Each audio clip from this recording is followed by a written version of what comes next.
Okay. Thank you, sir. Congratulations to Mike. Huckabee.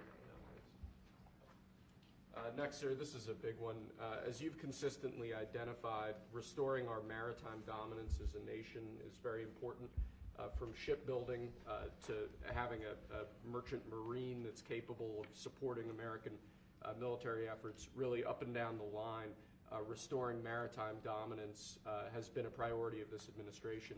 This executive order, which was prepared primarily by your National Security Council staff and National Security Advisor Waltz, has a number of very significant policy steps, all aimed at restoring American maritime dominance and ensuring that we have the shipbuilding capacity and ability to compete globally, both militarily and in the civilian space as well. And that could be a good one for Michigan too, because we're going to be spending a lot of money on shipbuilding. We're way, way, way behind. We used to build a ship a day, and now we don't do a ship a year practically, and we have the capacity to do it. So we'll talk to you about that. Okay, Matt, you think about that. That's a natural.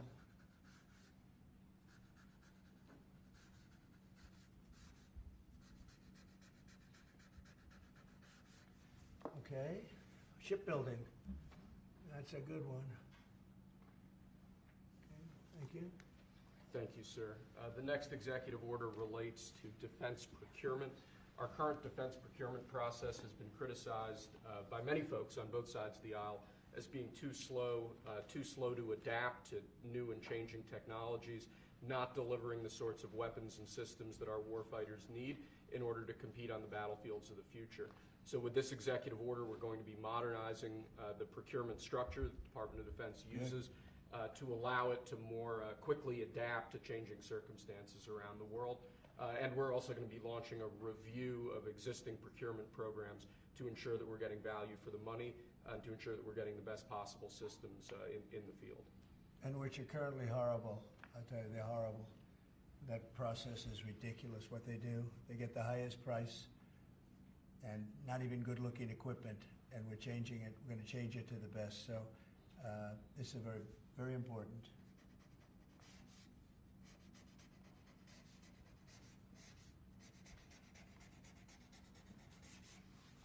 I want to say hello to Brooke.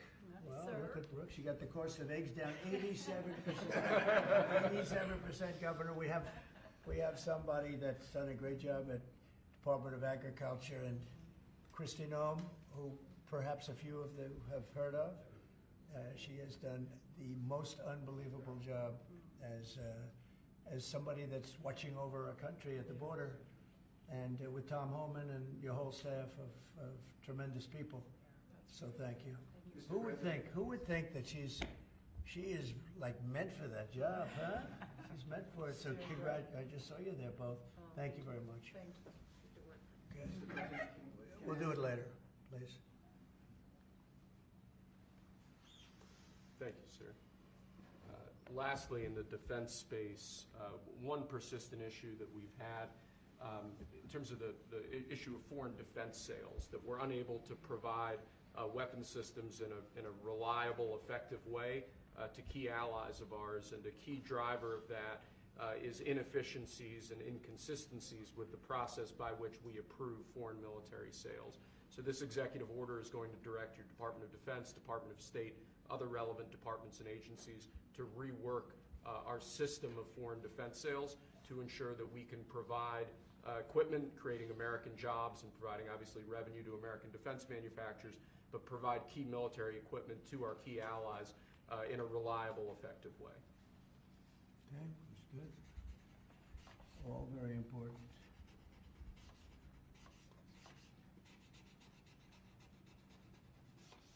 Okay? Because our budget is just about approved, and it's a big budget, and we want to spend the money properly, get the best equipment in the world. We rebuilt our military during my first term, rebuilt it entirely, beautiful. And then some was given away to Afghanistan so stupidly, the most embarrassing day in the history of our country, I think. But it's still, we have to fix it up a little bit, and that's what we're going to do. We're going to do a good job of it too. Thank you. Next up, sir, we have a series of executive orders and a memorandum all relating to deregulation, which has obviously been a major priority of your administration. The first of these is an executive order. The Biden administration launched what you've called a war on showers. They had certain regulations that basically killed the water pressure of showers and other water appliances. You can say it. Go ahead. What are the appliances? I mean, it's everything, sir. Sinks and toilets, heating dishwashers, toilets, sinks. But the shower heads are a There's huge no deal. water. You don't get water. It's ridiculous. So with this executive order, we're effectively going to be reversing that set of regulations to ensure that Americans have choice in the consumer market. If they want a low-flow shower head, they can buy one. If they want a real deal shower head, they should have the ability to get one. You buy a new house, you pay a lot of money, and the developers, you're not allowed to do anything more. They put restrictors on. They used to have a restrictor where you could take it out, but now they weld it in.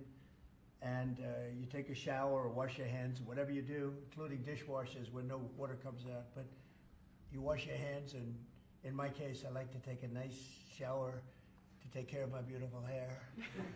I have to stand under the shower for 15 minutes till it gets wet. It comes out drip, drip, drip. It's ridiculous. And what you do is you end up washing your hands 5 times longer. So it's the same water. And we're going to open it up so that people can live, and we're going to hopefully have Congress approve it so it's memorialized.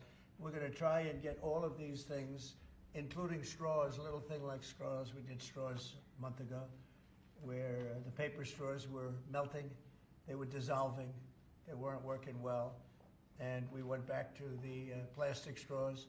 We're going to get Congress to memorialize just about everything we've done here, because most of it's common sense.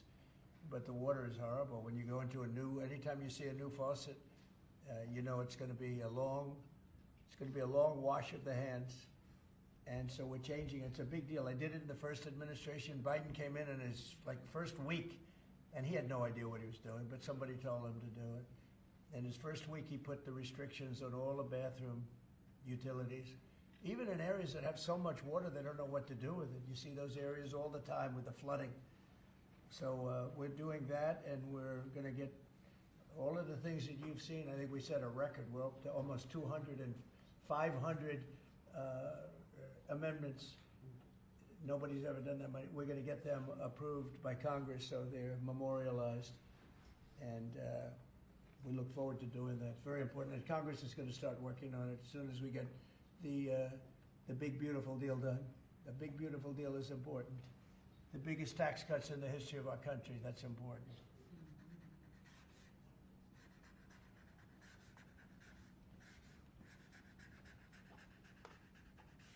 Okay.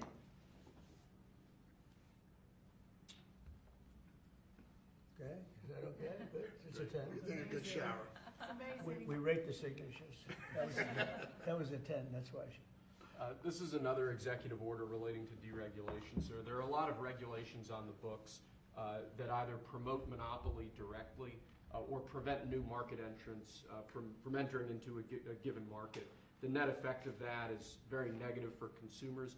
So what this executive order is going to do is direct your departments and agencies to work with the FTC, with the Attorney General, with the Department of Justice, to ensure that the regulations we have on the books don't function as anti-competitive barriers to new market entrants. The net effect of all of that is going to hopefully be market forces that redound to the benefit of consumers and ordinary Americans as opposed to monopolistic businesses. I said yesterday, he was a great, great student at Harvard before it went bad. It's gone really bad. Now they're teaching their students mathematics, basic mathematics. Can you believe it? So what does that mean? They're allowing people in that can't add 2 and 2? What's going on at Harvard? I went to law school there, sir, and it was pretty liberal when I was there, but it's gone way off the deep end in recent years. I don't know if you read that. They're teaching them basic mathematics, people that got accepted to Harvard. How come they got accepted if they don't have mathematics? And we're holding back $8 billion. Can we believe? We give Harvard $8 billion. And we're holding back Columbia. We're holding back a lot of the schools because they were woke. And they've hurt a lot of people. Okay? Thank you. Thank you, sir. Okay? There are a large number of regulations on the books. These are regulations that are currently in effect that we believe blatantly violate the law, blatantly violate Supreme Court precedent that otherwise are just blatantly illegal. So what this presidential memorandum does basically just directs the heads of your departments and agencies to follow the law and to cease enforcing regulations that are blatantly illegal or unconstitutional. It's a big deal.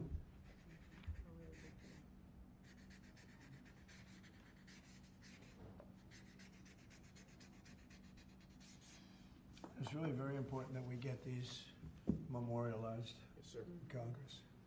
Very important for the long haul, right? Yes, sir. This is the last of our deregulatory EOs for the day. This is zero-based regulatory budgeting.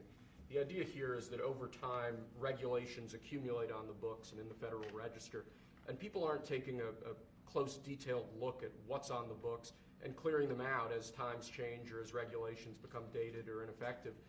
What this executive order is going to require is each of your departments and agencies to scrutinize on a continuing rolling basis all of the regulations they actually have on the books and sunset those that either no longer serve a purpose or the departments and agencies can't identify a specific reason for keeping them active. Okay?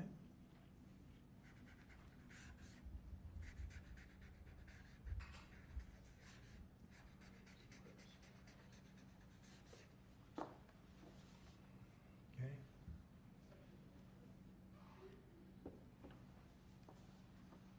Thank you, sir. Sir, you've taken action against a number of law firms that have in one way or another been involved in the weaponization of government or actions of lawfare. One of those law firms is Sussman Godfrey, similar to what we've done previously with other law firms. This is an executive order that takes certain measures against Sussman Godfrey to ensure that they can't access government resources, government buildings, scrutinizing certain aspects of their practices as a law firm, given their previous activities.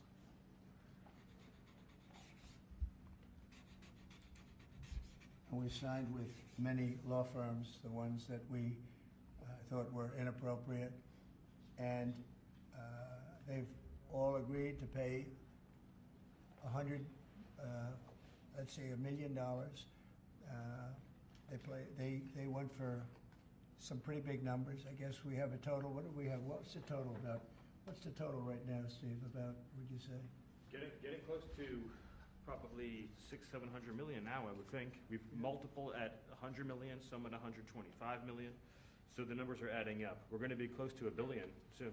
One at $40 million. Millions of dollars an hour. But they don't admit guilt. Remember that, they don't admit guilt. But, and we have another 5 to go, I think, 5 of them. And this one is we're just starting a process with this one. Yes, sir. Because there were some very bad things that happened with these law firms. And this firm is very involved in the election misconduct. Weren't they all involved in the election misconduct? I think they were all involved. Yes.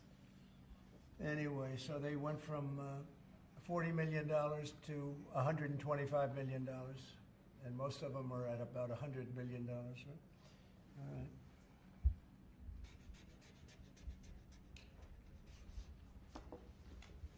Thank you. Thank you, sir. The next presidential memorandum we have for you relates to Miles Taylor. You may recall that Miles Taylor served in the Department of Homeland Security during your previous administration. In his capacity with the Department of Homeland Security, he leaked classified information. He wrote a book under the pseudonym Anonymous, making outrageous claims both about your administration and about others in it. What this presidential memorandum is going to do, one, it's going to strip any active clearance that he has in light of his past activities involving classified information. It's also going to order the Department of Justice to investigate his activities to see what else might come up in that context, given his egregious behavior during your previous administration. And I had no idea who this guy was. I had no idea. I saw him on CNN, or one of them, I guess CNN, a lot. He'd be on all the time saying that the president is the president. I had no idea. It's like, you know, in this office you have a lot of young people, and they're here. I'll see him for 2 minutes, and I assume he was in the office, but I barely remember him. It was somebody that went out and wrote a book and said all sorts of terrible things that were all lies, and it was like he was this gentleman or that gentleman, like I dealt with him all the time. I had no idea who this guy. I said, who the hell is Miles Taylor? And he made a living on going on CNN talking about the president. And I think what he did, he wrote a book anonymous, said all sorts of lies, bad things. And I think it's like a traitor. It's like spying. He walks into the office. He's supposed to be sitting here. A lot of people, I'll be here, and there'll be 20 people standing in the room. There'll be oftentimes young people in the office. I assume he was one of them at least. But I didn't know anything about him. And he wrote a book, anonymous, and I always thought it was terrible. And now we have a chance to find out whether or not it was terrible. But it was a work of fiction. Got a lot of publicity. Got himself a nice job with CNN, or one of them. And I think we have to do something about it. You can't have that happen. If that happens to other presidents, it wouldn't be sustainable for other presidents. I seem to be able to sustain, but if that happened to other presidents, I mean, it's just unfair. And if it was a Democrat president, I'd say that's a terrible thing. A thing like that can happen. That's a terrible thing. And it's time to find out whether or not somebody can do that. Can they write a book about very confidential meetings, and because they happen to be one of a lot of people in a room, and they go out and write a book, and worse than that, call it anonymous, like it's a big deal, and everybody's saying, who is it? Then it was found out who he was a long time later, and he got a lot of publicity off that one. He's like a promoter. But we're going to find out whether or not somebody's allowed to do that. I think it's a very important case, and I think he's guilty of treason, if you want to know the truth, but we'll find out. And I assume we're recommending this to the Department of Justice. Yes, sir.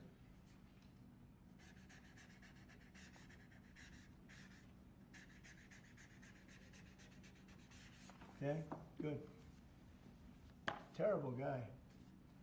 Similarly, sir, Christopher Krebs, the former head of CISA. This is a man who weaponized his position against free speech in the election context, in the context of COVID-19. This is it's a similar presidential memorandum to the one you just signed. It addresses his access to government, existing clearances he might have, and further instructs your Department of Justice, other aspects of your government, to investigate some of the malign acts that he participated in while he was still head of CISA. This is another one. I don't know that I met him. I'm sure I met him, but I didn't know him. And he came out right after the election, which was a rigged election, a badly rigged election. We did phenomenally in that election. Look what happened to our country because of it. Open borders, millions of people coming into our country. Russia and Ukraine, that would have never happened. October 7th would have never happened. Afghanistan, the way they withdrew with 13 dead, but so many killed, actually. I mean, so many killed outside of the 13 soldiers, hundreds of people killed. And maybe, I don't know, never mentioned, but I mentioned it, 42 or 43 people so badly injured, the legs, the arms, blown off, the face. And this is all because of an incompetent group of people that preceded us, and that would have never happened. And this guy Krebs was saying, oh, the election was great, it was great. Well, it's been proven that it was not only not great. When you look at all these lawyers and law firms that are signing, giving us hundreds of millions of dollars, it was proven by so many different ways in so many different forms, from the legislatures not approving to the 51 intelligence agents that worked from all of the different scamming operations. It was a very corrupt election. They used COVID to cheat. And we're going to find out about this guy too, because this guy's a wise guy. He said, we've been proved this is the most secure election in the history of our country. Now, this was a disaster. And frankly, we should go to paper ballots, same-day voting, voter ID, and one other thing, you should get a little certificate that says you're a citizen of our country. You get a citizen piece of paper that says you're a citizen before you can vote.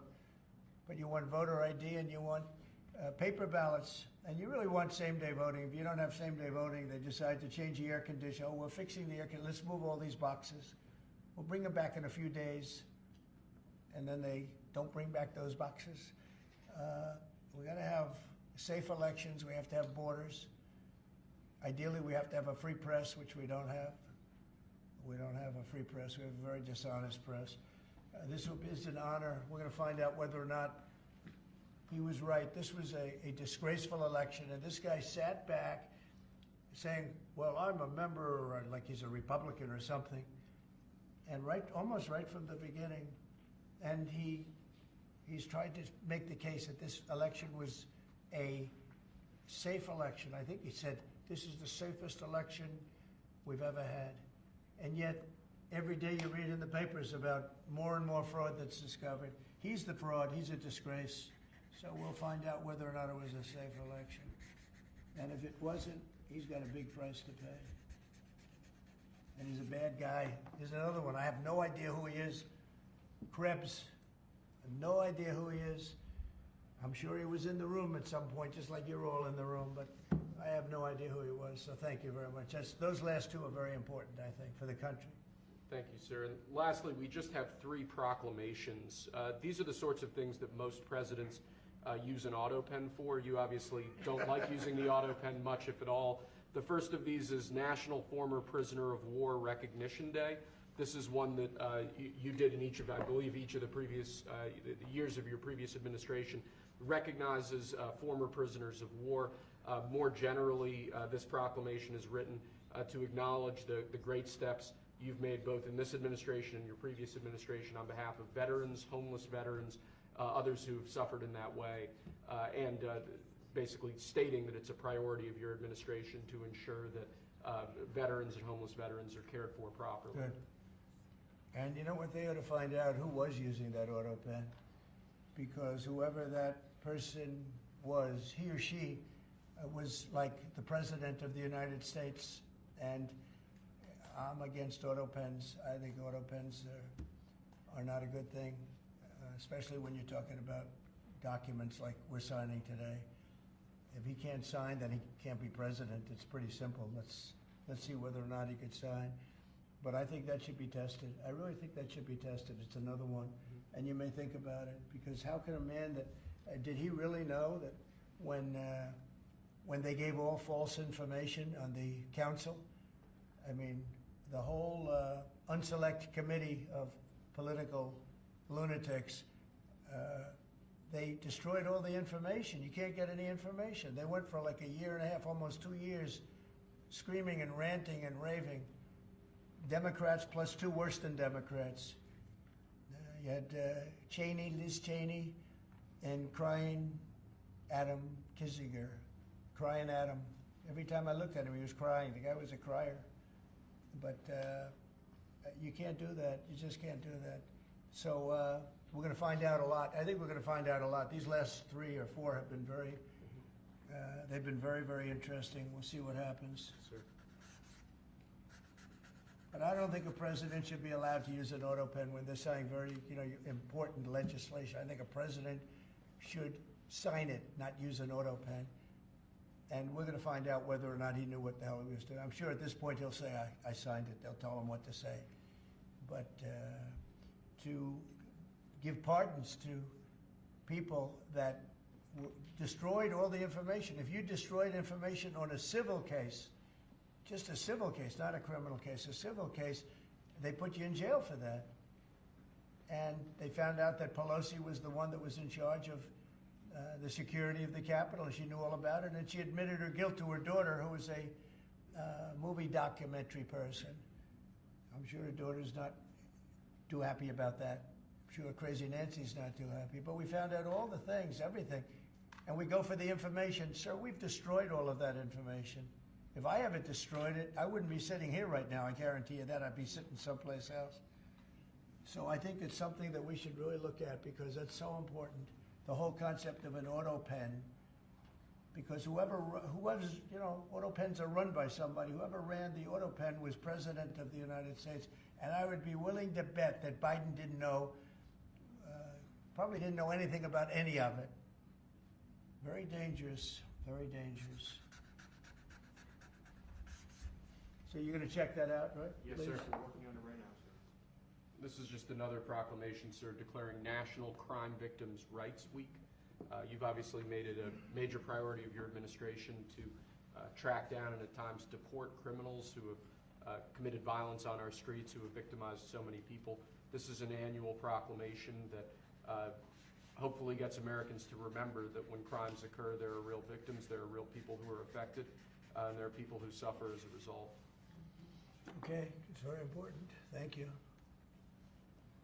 I just want to add, so we're working very hard with Democrats, the governor, with Matt Hall, with a lot of transportation, Sean, and all of the people trying to keep Selfridge Air Force Base open, strong, thriving, and I think we're going to be successful, Governor. I think we'll be very successful at that. We've gotten some good feedback from Pete Hegseth and Department of Defense, and they're talking about F-16s, they're talking about F-35s, et cetera. It's a great piece of property, it's a great location, and it's a great state. So I think we're going to come back with a very good answer. We're also working on a certain fish that's taken over a beautiful lake called Michigan, right? And that's a tough one. That's a tough one. It's very. Do you want to just talk about that? Sure, Mr. President. Yeah. First of all, I want to thank you for caring so much about Michigan. We've been working a long time. We couldn't get Joe Biden to do anything about either one of these issues, particularly Selfridge Air Force Base. It'll be critical to Michigan's economy and our security when you're able to deliver us another mission there. But on the Asian carp, for years, when Obama was there, we could never get anyone to do anything about this invasive species that's going to destroy our Great Lakes. You know how important recreational fishing and so much of that is to our state. Because of your work, we're hopeful that we'll get a solution there and we'll get that barrier built so we can protect our Great Lakes. So thank you, Mr. President. And they're very powerful fish. I mean, I see them, they jump out of the water, they jump at the fishermen. I mean, I've never seen anything like it. And has this gotten into any of the other lakes yet? Because you would think it would be pretty easy because they're all sort of connected. Hey, Governor? It's why we're working so hard to make sure that, we work with the Army Corps and erect a barrier so that the Asian carp can't get into Lake Michigan. It'll devastate the ecosystem, the economy, tourism, and it's 20% of the world's fresh waters in the Great Lakes, Mr. President, which is why it's so important that as a nation we protect the pristine waters. Yep. And all of a sudden, I assume the lakes are all interconnected, right? Yeah. So at some point they're going to be in the other lakes. And so we're going to work hard on that. I spoke with the Army Corps of Engineers, and they have a method. It's a pretty gruesome method, but it's a method. And I think they know what to do. So we're going to work on that very hard. And thank you, Governor, very much. Sort of a bipartisan thing when you get right down to it. Yep. It's a very expensive thing, actually. It costs a lot. I looked at the numbers. I said, well, but we have to save Lake Michigan because these fish, they eat everything in the way, including the other fish. They eat everything. Are people endangered by the fish? I think they're going to eat all the fish there. We won't be able to fish anymore, and that's a big deal in Lake Michigan. There's a lot of fishing, recreation, so it's going to be a problem there. But you're right, it's bipartisan, sir, but you're the one taking action on these issues. We couldn't get Biden to do it on Selfridge. This thing has been delayed for, 15 years where we were trying to do it. It started under Obama where we were trying to do it.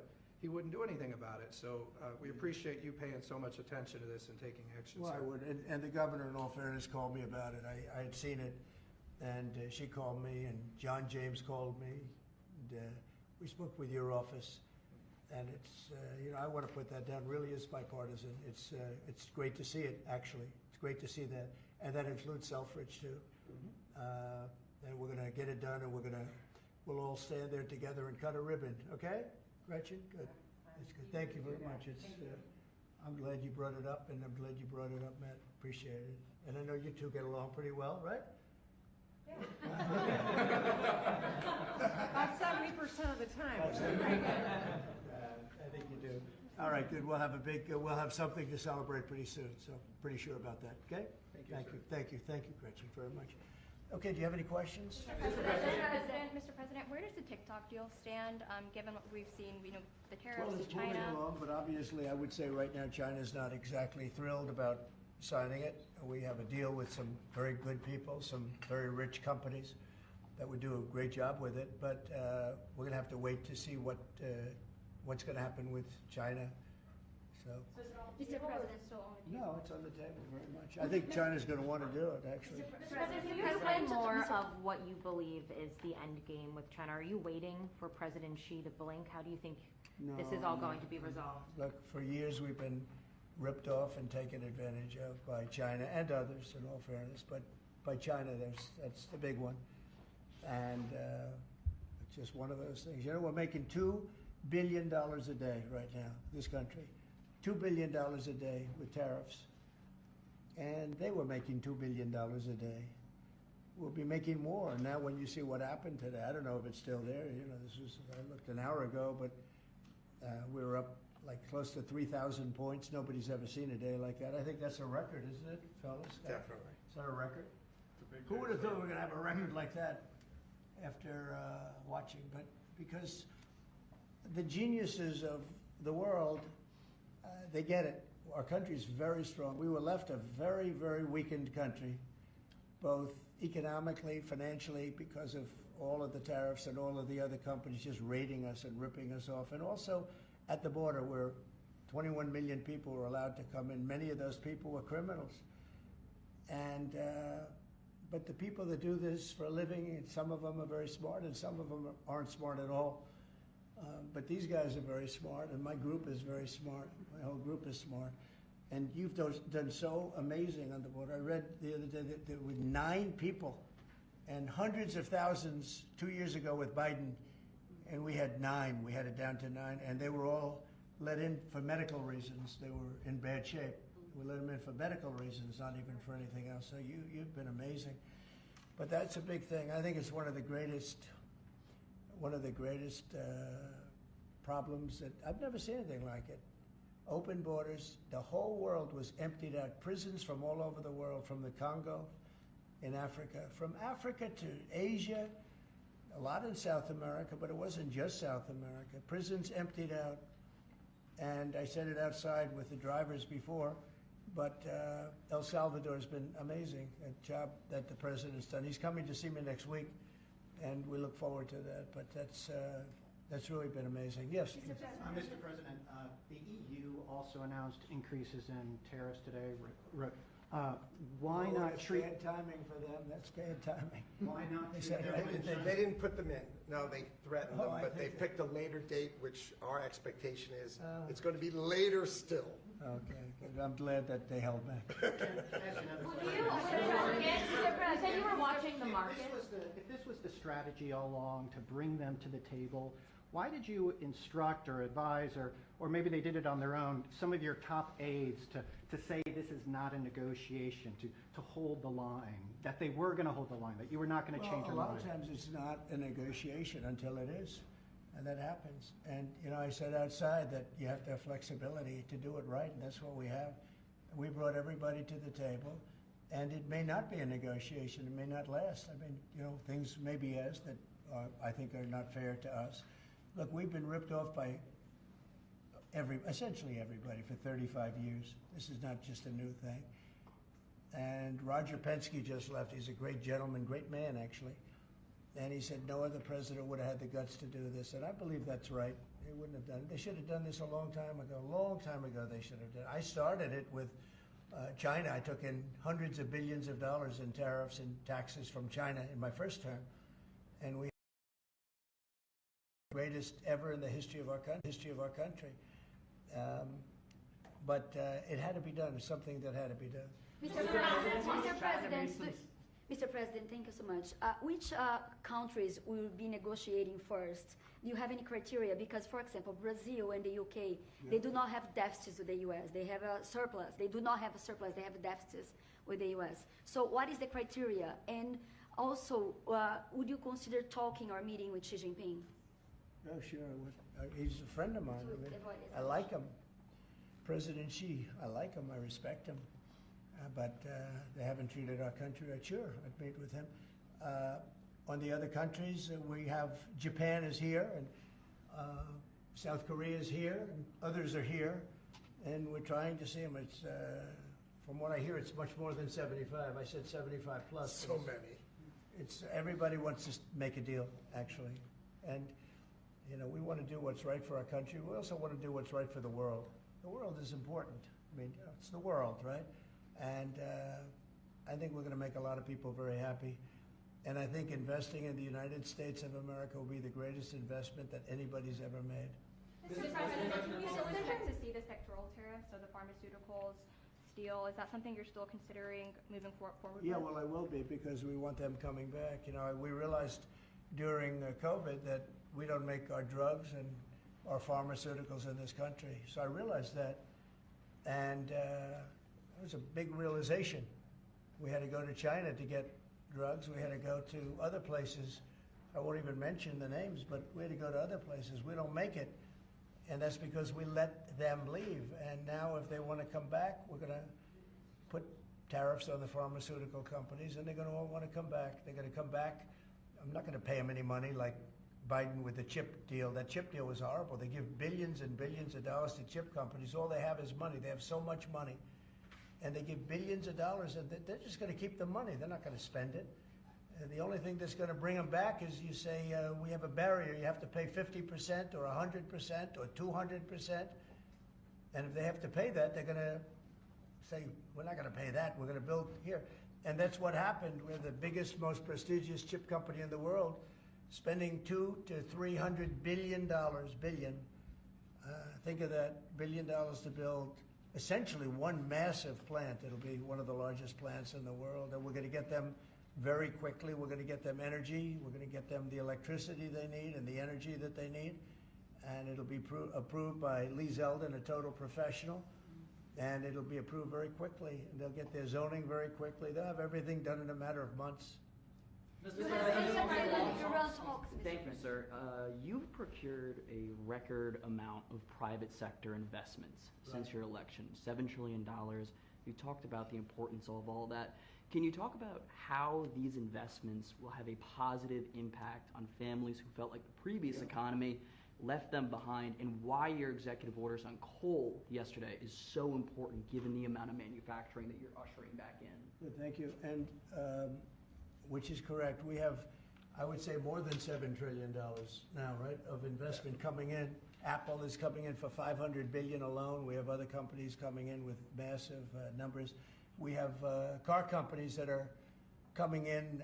No, we've never seen anything like it. Maybe in the 1940s or 50s or something, but we've never seen anything like it. They had 3 plants canceled in Mexico. Not that we want to hurt Mexico, but we're for us. And that's what my job is. It's not to take care of other countries, but I want to help other countries as much as I can, but we have to take care of America first, and it's about America first. So we have many, many companies coming in that would have never come in if we didn't win the election and then put the tariffs on. And they're coming in because when they build in the United States, there are no tariffs. You don't have to pay any tariffs. So instead of paying 30, 40, 50% or 25%, but it could go a lot higher in some of the industries. So we have steel mills right now that are raging. The steel industry was gone. If I didn't put the tariffs on steel, because China was dumping massive amounts of steel in my first term, and I put tariffs on it, I saved the steel industry, but now it's going to thrive, maybe like never before. I mean, if you go back to U.S. Steel from 90 years ago, it was incredible. It was the #1 company in the world for a long time. That's why we don't want to see it go to Japan. And we love Japan, but U.S. Steel was a very special company. We don't want it to go to Japan or any other place. So we're working with them, and I don't know if they need any money now. I'll be honest with you, they hit gold. They hit gold because if you look at it, they have such orders for steel now. It's incredible. What's going on in our country is incredible with respect to plants. So we lost 90,000 plants and factories from the beginning of NAFTA, the worst trade deal ever made in the history of this world. but certainly in the history of trade. There's never been a worse trade deal. We were able to cancel that. We had to get approval from Congress.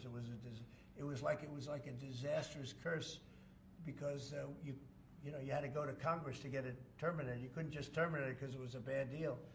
And you had people in Congress that didn't want to do it because they had other reasons, maybe bad reasons. They're mostly not there anymore, those people. But it's amazing what's happened. I appreciate that question because it's incredible. I don't think we've ever seen anything like it. $7 trillion, and it's much more than that because, these are places that we know. $7 trillion is unheard of. I never looked at the Biden numbers, but you could go a whole year and it was peanuts. Everybody was leaving. They weren't coming in, they were leaving, and that means jobs are leaving.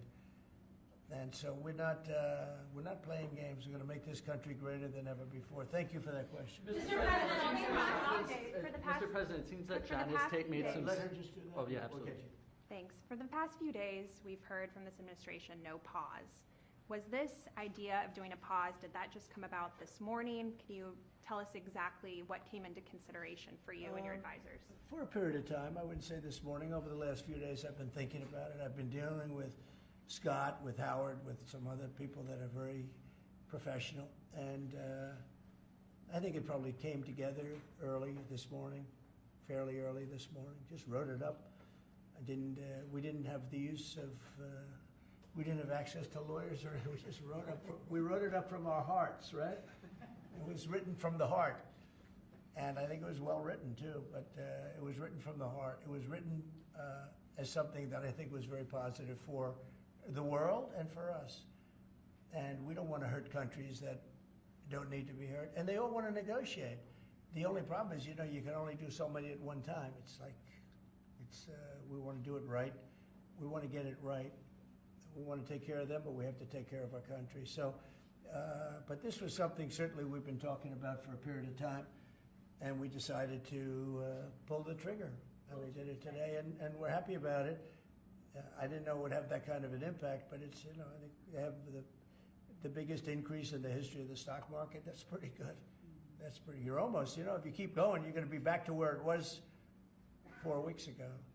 But it was a sick market 4 weeks ago, because this trade was sick. It was only a question of time. I don't blame the tariffs. I think the tariffs just sort of magnified what was happening. It was sick. Biden allowed these people to get away with murder. Biden allowed China to just take advantage of us. We had like $1 trillion deficit with China, $1 trillion deficit. So that was going to only be a matter of time. I think the tariffs brought it out faster and they magnified the problem.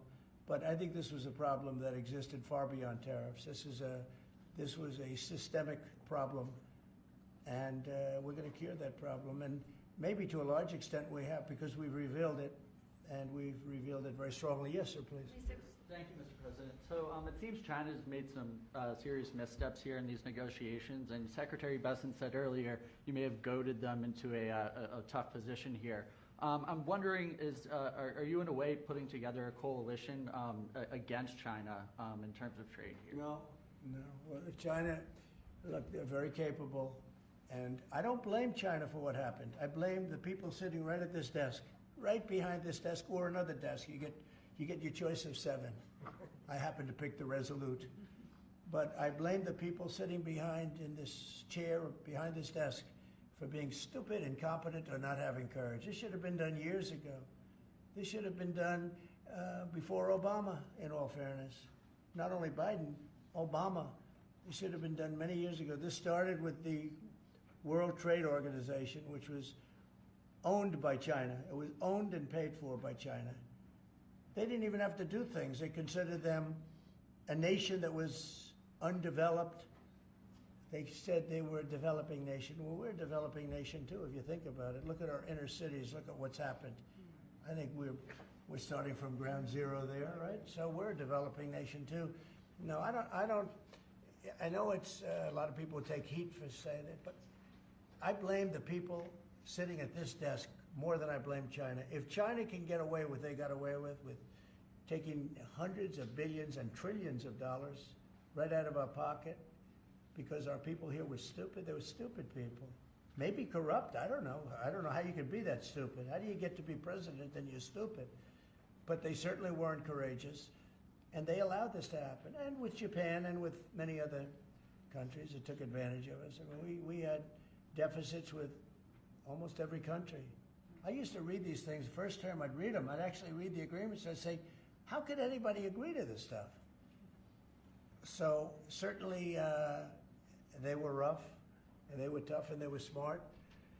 And you can blame them, but I really blame the people that allowed them to do it, because you know, if you could read first grade and you could read these agreements, you'd say, these are terrible deals. I actually used to say, who would allow deals like this to be made for our country? And maybe it's people that didn't care. Maybe it's people that weren't courageous. Maybe it's people that were corrupt. I don't know. But I blame those people more than I blame anybody else. Mr. President, you've been very specific in saying that you would like the EU to purchase U.S. energy. Is there something specific that you would like China to do? Well, you'll be hearing about that. Yeah, there are a lot of things I'd like China to do. Are there some examples? There are a lot of things that I want China to do, and I'll be telling China what that is. Not you, but I'll be telling China. Mr. President, Iran, you said the other day that if they do not agree to a potential nuclear deal, that it would be very dangerous for them. What specifically Well, they did you can't have mean? a nuclear weapon. Did you mean military action, though, if they don't agree? Oh, if necessary? Absolutely, yeah. And do you have a deadline for these Yeah, talks? I do. And You're talking about with Iran? Yes. Yeah, I do. Do you want something definitive this weekend, or do you see this as the start of a process? It's a start. Do you have a timeline? We have a little time, but we don't have much time, Who is starting the because we're not going to let them have a nuclear weapon. Is Can't it let them have a awkward nuclear to be weapon. there, Mr. President? And we're going to let them thrive. I want them to thrive. I want Iran to be great. The only thing they can't have is a nuclear weapon. They understand that. You know, the people are so incredible in Iran, and they're so smart. They're very smart people. But, you know, they're in a rough situation, rough regime. But they understand, and the leaders understand. And I'm not asking for much. I don't, they can't have a nuclear weapon, and I've said that. And I was a little bit surprised, because when the election was rigged, I figured they'd get the weapon, because with me they were broke. They were broke. They had no money because of the sanctions. Nobody could buy oil. We did that to Venezuela just recently, and we'll do it to other countries if we have to. When is the I want to see Russia and Ukraine make a deal. They got to make a deal. When schools get blown up and bad things happen, like I'm hearing about, it's no good. I hope we're going to make a deal with Russia and Ukraine. But with Iran, if it requires military, we're going to have military. Israel will obviously be very much involved in that. He'll be the leader of that. But nobody leads us. We do what we want to do. When would the clock run out on the talks? Before Say- you might, when would the talks need to conclude before you might do military? I can't really be specific, but you know, when you start talks, you know if they're going along well or not. And I would say the conclusion would be when I think they're not going along well. So that's just a feeling. Mr. President, on the subject of U.S. troops stationed in Europe, do you have any plans to reduce the number of U.S. troops in Europe or in other nations? Well, good. I mean, it depends. We pay for military over in Europe. You know, we don't get reimbursed by much. South Korea too. So it'll be one of the things we discuss. That's unrelated to trade, but I think we'll make it part of it because it makes sense. Be nice to wrap it all up in one package for each country. You know, it's nice and clean, and we have plenty of law firms. These are great law firms that we signed with, the best. And I think part of the way I'll spend some of the money that we're getting from the law firms, you know, in terms of their legal time, will be, if we can do it, I think we can do it, using these great law firms to represent us with regard to the many, many countries that we'll be dealing with. We'll have good lawyers representing us, but we want to have good lawyers, and these are the best, considered the best lawyers in the world, right? I mean, considered the best in the world. I don't know. They just went off a little bit. Mr. President, two questions. On Iran, do you have an update on who will be participating or conducting these conversations? Will Witkoff be there on Saturday for these direct talks? And on China, some economists are saying that right now is technically embargo on China with 125% tariffs. Are you concerned of escalation beyond the trade war with China? No, I'm not concerned. I think President Xi is a very smart guy, and I think we'll end up making a very good deal for both. But, you know, we've been treated so badly for so many years. Again, we allowed that to happen. We've been treated so badly for so many years. But no, I don't expect that. I think President Xi is one of the very smart people of the world, and I don't think he'd allow that to happen. And we're very powerful. This country is very powerful. Let me tell you, it's far more powerful than people understand. We have weaponry that nobody has any idea what it is, and it is the most powerful weapons in the world that we have. More powerful than anybody even, not even close. So nobody's going to do that, but I think that if that's what you're referring to, maybe it's not. But just in terms of basic escalation, which is what you said, no, I think that President Xi is a man who knows exactly what has to be done. He's a very smart man. He loves his country. I know that for a fact. I know him very well. And I think he's going to want to get to a deal. I think that's going to happen. We'll get a phone call at some point, and it'll be off to the races. It'll be a great thing for them. It'll be a great thing for us. It's going to be a great thing for the world and for humanity. Do you have plans to meet with Putin in Saudi Arabia? At some point, I will.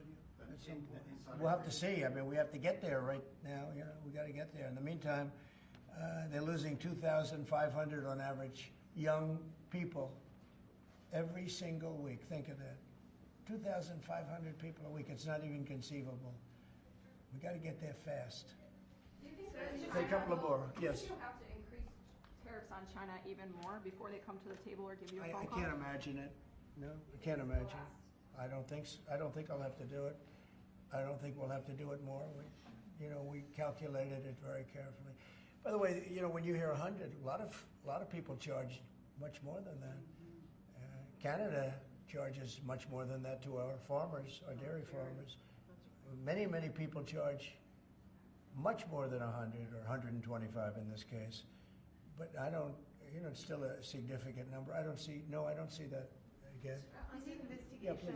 Yeah, Mr. President.